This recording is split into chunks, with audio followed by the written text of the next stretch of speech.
Hello friends, Radhe Radhe. কেমন আছো সবাই? আশা করি ভালো আছো, সুস্থ আছো, আর আমরাও কিন্তু বেশ ভালো আছি। আরও একটা নতুন ব্লগ নিয়ে তোমাদের সামনে হাজির হলাম। আমি মো লাইফস্টাইল ব্লগে তোমাদের আরও একবার ওয়েলকাম আর অনেক অনেক ভালোবাসা দিয়ে আজকের ব্লগটা শুরু করলাম। আর এখন বাজে প্রায় 6:45 মতন, আর এখন থেকেই আমি দেখো তোমাদেরকে সাথে নিয়েছি। আর এদিকে শুরু করে দিয়েছি আমার নিজের ডেলি রুটিনের মধ্যে যেটা আমি প্রতিদিন খেয়ে থাকি, সেটা হলো এক গ্লাস উষ্ণ গরম জল। তো যাই হোক, চলো এখন উষ্ণ গরম জলটা খেয়ে নেওয়া যাক। তারপর তো যা যা কাজ আছে সেগুলো তো রয়েইছে পড়ে। তো আগে এইখানে একটু নিশ্চিন্তে মনে 1 কাপ উষ্ণ গরম জলই হোক বা চাই হোক, সকালের প্রথমটা আমি সেটা দিয়েই শুরু করি, আর তারপর ঘরের কাজকর্মে হাত দিই।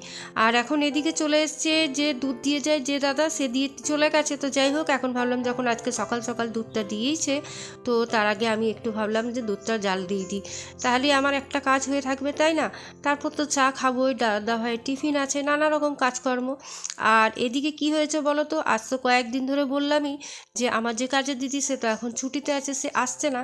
তো আজকেও আর আসবে না, তো তার যে এক্সট্রা কাজগুলো আছে সেগুলোও কিন্তু আমাকে করতে হবে। তাহলে বুঝতেই পারছো মাথায় কীরকম চাপ। তো ওই যে সংসারের যে আমরা গৃহিণীরা আছি, একটু বুদ্ধি খাটিয়ে যদি কাজগুলো করতে পারি, তাহলে কাজগুলো কিন্তু খুব ইজি ওয়েতে হয়ে যায়, তাই না? তো মোটামুটি বিছানাটা গোছানোই ছিল, ব্যাস একটু বালিশগুলো এদিক সেদিক হয়েছিল। আর এর মাঝে কিন্তু আমি দাদাভাইয়ের টিফিনটা বানিয়ে এসেছি, আর তারপর কিন্তু ছেলেও স্কুল যাবে। তো তাই ভাবলাম বেডরুমটা একদম ক্লিন করে নিই, আর বাসি ঘরটাও ঝাড় দিয়ে নিই।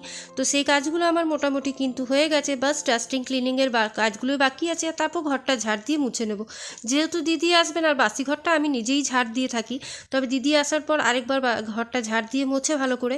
তো তার আগে ভাবলাম যখন ঘরটা মুছবো ভালোভাবে একবার পুরো ঘরটাকে ডাস্টিং করে নিই তারপর। আর এদিকে কয়েকদিন ধরে মানে ওই সরস্বতী পুজোর থেকে বড় বড় যে বাসনপত্রগুলো আছে সেগুলো বেরিয়েছিল। আর এদিকে ছেলের টেবিলটার অবস্থাও দেখতে পাচ্ছ, সারাদিন ল্যাপটপে পড়াশুনো করে তারপর যে চার্জারগুলো থাকে এদিক সেদিক ছড়িয়ে ছিটে থাকে, তো সেগুলো এখন ম্যানেজ করে রাখতে হবে। আর বই খাতাগুলোও জায়গার মতন গুছিয়ে রাখবো। আর বাবু এদিকে রেডি হচ্ছে, যেহেতু বললামই ও তো টিউশন যাবে। তো যাই হোক, ও 8:30 15 9টা নাগাদ বেরিয়ে যাবে। তো তার জন্য আমিও এদিকে কিন্তু সমস্ত যে কাজ আছে সেগুলো ঝটপট করে নেবার চেষ্টা করছি। প্ল্যানিং হিসাবে যে কাজটা করে থাকি সে কাজটা কিন্তু খুবই তাড়াতাড়ি হয়, আর যেদিন কোনো প্ল্যানিং থাকে না সে কাজটা করতে কিন্তু একটু দেরি হয়। আর এদিকে দেখো ওই যে মানে ওই যে ঠেলাতে যে সবজি বিক্রি করতে আসে, তো বাঁধাকপি নিয়ে এসেছিলো। তো একটা মস্ত বড় বাঁধাকপি 20 টাকায় নিয়ে এসেছি। সেটা তো গোটা আর ফ্রিজে রাখা যাবে না, তাই অর্ধেকটা করে নিলাম, আজকে রান্না করব, আর অর্ধেকটা রেখে দিলাম, এবারে যেদিন ইচ্ছে হবে সেদিন রান্না করব। আর তারপর ছেলের জন্য জলখাবার বানাতে চলে এসেছিলাম। তো যেহেতু এই কিছুদিন ধরে ভীষণ তোমার হেভি খাওয়া দাওয়া হচ্ছিলো বলে এখন আমরা জলখাবারটা একদম ভেবেছি লাইট খাবো। আর মানে দুপুরের যে খাবার দাবার সেগুলোও কিন্তু, তো ওর জন্য একটু ছোলা সিদ্ধ করে দিয়েছিলাম, রাত্রে ছোলা ভিজিয়ে প্রতিদিনই রেখে দিই। আর একটু আলু সিদ্ধ, তার মধ্যে একটু গোলমরিচ গুঁড়ো আর একটু তোমার বিট নুন, তার সাথে যদি তোমরা পারো কাঁচা লঙ্কা লেবু এগুলো দিতেই পারো। তো লেবুটা এখন আমার কাছে নেই, তো আর মানে লঙ্কার ঝালটা খুবই কম খায় ছেলে, তো একটু টেস্টের জন্য দিয়ে দিই। তো এটাই ও এখন একবারই খেয়ে যাবে, বললো মা কোনো তেল ঝাল খেয়ে যাবো না, শুধু আমাকে একটু আলু সিদ্ধ আর ছোলা সিদ্ধ বানিয়ে দাও। তারপরে কিন্তু আমিও ওইটার মধ্যেই মুড়ি দিয়ে খেয়ে নিয়েছিলাম। মাঝে সাঝে এরকম ব্রেকফাস্ট হয়েই থাকে, হয়তো কাজের চাপ বেশি থাকলেও কিছু করতে পারলাম না, তখন মুড়ি দিয়েই কিন্তু চালিয়ে দিই। আর চলো তোমাদেরকে একটু দেখিয়ে নিয়ে আসি এই যে আমাদের বিড়াল ছানাগুলোকে। তো এদেরকে বিস্কুট দিয়ে এসেছিলাম। আর এগুলো জানো তো, আমার যে জায়ের মেয়ে আছে ওর খুব পোষ মানানো, ওর পায়ে পায়ে ঘুরে বেড়ায়। আর এই যে গলিটা দেখছো এদিকে কিন্তু পুরোনো আমাদের কুয়াটা আছে, কুয়াটা ব্যবহার এখন হয় না বলে খুব একটা আমাদের এদিকে যাওয়া হয় না। এই দেখো বিড়াল ছানার 3টা আরও ছানা দিয়েছে। তো এগুলো সব সময় সবার পায়ে পায়ে শুধু খাবারের জন্য ঘুরে বেড়াচ্ছে, আর আমরাও সবসময় খাবার দিয়েই থাকি। তো বেশিরভাগ সময়টাই কিন্তু আমার জায়ের ছেলেমেয়েরাই দিয়ে থাকে। আর এখন বাইরের থেকে একটু রোদে বসে তোষে তারপর কিন্তু এই যে কাপড় চোপড়গুলো কাল রাত থেকে গুছিয়ে রেখেছিলাম সেগুলো এখন জায়গা মতন তুলে রেখে দিচ্ছি। দেখবে ঘরের মধ্যে যদি এইটুকুও কাপড় ঝাপড় যদি তোমার ছড়িয়ে ছিটে থাকে না, তবুও ঘরটা দেখতে কিন্তু বড্ড অগোছালো লাগলে, তাই না? তো কালকে রাত্রেবেলায় বসেছিলাম যখন ছেলে পড়াশুনো করছিল, তখন আমি ওই বুদ্ধি করে একটু কাপড়গুলো গুছিয়ে রেখে দিয়েছিলাম, ভেবেইছিলাম সকালে উঠে আলমারির মধ্যে রেখে দেবো।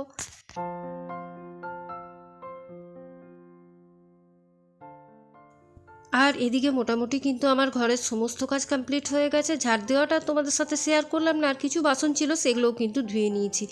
আর মানে বাসনটা কিন্তু আমি সকালে ধুয়েছিলাম বাসি কাপড়টা ছাড়ার আগে, কারণ এঁটো হয়ে যাওয়ার পর দেখবে আর বাসন টাসন ধুতে একদমই ইচ্ছে করে না। আর এই যে এখন গাছগুলোতে দেখলাম একটু জল দিয়ে দিই, অনেকটাই প্রায় মাটি শুকিয়ে আছে। আর এখন দেখছি প্রায় দিন যেন তো এত ঠান্ডা, তো মাটিগুলো যেন একদম খটখটে শুকিয়ে যাচ্ছে। তো যাই হোক, এদিকে তরকারি ফাটি কাটাকুটি সবই সমস্ত হয়ে গেছে। তো এখন এদিকে এদিকে লাউ ডাল করব বলে লাউ ডালটা তোমার চাপিয়ে দিলাম, আর এদিকে মেথি শাকটা তোমার বেগুন দিয়ে ভেজে নেবো। টুকটাক কাজও করতে থাকি ঘরের মধ্যে, আর এই রান্নাবান্নাগুলো করতে থাকি। তবে রান্নাবান্নার এই কাটা বাটার জিনিসগুলো যদি জোগাড়যন্ত্র হয়ে থাকে না প্রথম থেকেই, তাহলে কিন্তু দেখবে রান্না করতে ততটা আর সময় লাগে না, 1 ঘন্টার মধ্যে সমস্ত কিছু হয়ে যায়। তো ওইদিকে আবার আলু ভাজাটা মানে শাকটা নামিয়ে আলু ভাজা চাপিয়ে দিয়ে এসেছি। আর আমি এখন একটু আমার ফেসিয়াল হেয়ার রিমুভ করে নেব।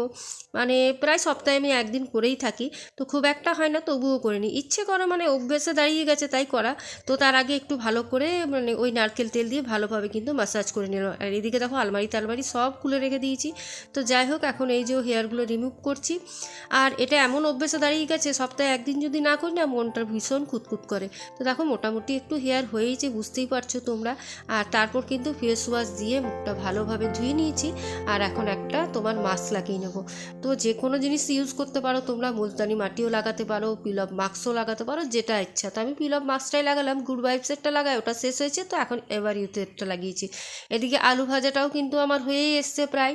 তো তারপর একটু পোস্ত ছড়িয়ে দিলাম, আর পোস্ত দিয়ে দেখবে আলু ভাজা মচমচে আলু ভাজাটা খেতে ভীষণ ভালো লাগে, তাই না? আর এখন চলো, এদিকে মোটামুটি আমার কিন্তু রান্নাবান্না কমপ্লিট। ভাতটা ফুটছে, আধ ফোটা হলে ওটাকে ঢাকা দিয়ে রেখে দেবে। আর এদিকে ডাকটাতেও মানে ডালটাতেও আমি কিন্তু সম্বরা দিয়ে দিলাম, ব্যাস। আর আজকে রান্নাবান্না মোটামুটি আমার প্রায় ক্লিন।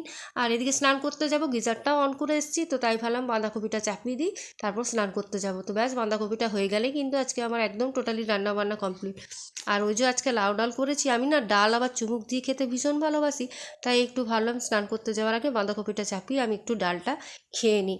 তো তাই ওটাই খাবার জন্য একটু বাটিতে তুলে রাখছি। আর এদিকে বাঁধাকপিটাও চাপিয়ে দেবো। আর তারপর স্নান টান করে ঠাকুর প্রণাম করে ব্যাস ওই একটু স্কিন কেয়ার যেটা করি প্রতিদিন, তো সেটাই একটু সিঁদুর লাগিয়ে তারপর একটা সিরাম ইউজ করে একটা সানস্ক্রিন লাগিয়ে নিই। আর খুব যখন স্কিনটা টান টান মনে হয় তখন একটা ময়শ্চারাইজার অ্যাপ্লাই করি।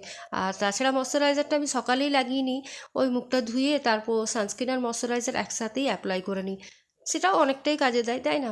তো দেখো তোমরা দেখতেই পাবে এই যে আমি সিরামটা ইউজ করি রাইস ওয়াটারে, সেটা কিন্তু মোটামুটি ভালোই অনেকটাই দাগ ছোপ আমার কমিয়েছে। আর স্কিনটাও দেখো মোটামুটি কিন্তু গ্লো করছে। কালো হও, পরিষ্কার হও, শ্যামবর্ণ হও, স্কিন ম্যাটার করে তোমার কতটা গ্লো করছে। মানে পরিষ্কার হয়ে গেলাম আর কোনো গ্লোনেস নেই, সেটাই দেখতে খারাপ লাগে, তাই না? তো চলো এখন তোমাদের লাঞ্চে কী কী করেছি একটু দেখিয়ে দিই। এই যে কড়াইয়ের মধ্যেই বাঁধাকপির তরকারিটা আছে, আর মানে উঠিয়ে রাখিনি। এদিকে এই যে পোস্ত দিয়ে ডাল মানে আলু ভাজা, টমেটো পোস্ত, শুধু টমেটোর পোস্ত, বেগুন দিয়ে শাক ভাজা, এদিকে পোস্ত বাটা মিক্সিতে রাখা আছে যেহেতু দাদাভাই খায়, আর এদিকে রুটি আছে, আর এদিকে লাউ দিয়ে ডাল। যদি এবারে খাই কিছু করব। তো আজকের মতন এইটুকুই, টাটা।